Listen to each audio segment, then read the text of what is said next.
Gagawa ako ng kanilones. Need ng pasta, tuna at isang onion. Ikatang maliit na cubes. Igisa, lagyan ng konting asin para mabilis lumambot.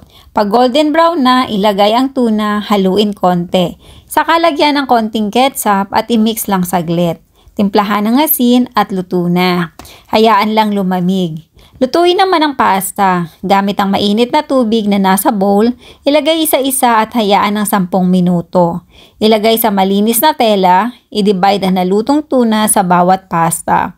I-roll at ilagay sa lalagyan. Toppings naman ang gagawin ko. Mag-melt ng butter sa kawali at lagyan ng harina. I-mix saglit, then maglagay ng gatas. Depende sa creaminess na gusto natin. At haluin ng haluin. At ilagay sa ibabaw ng nagawa natin.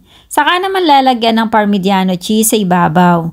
Iluluto sa oven or air fryer. Dahil isa lang naman ang lulutuin ko, kaya sa air fryer ko lang iluluto ng 12 minutos. Ayan na, luto na. Kakain na ang alaga ko.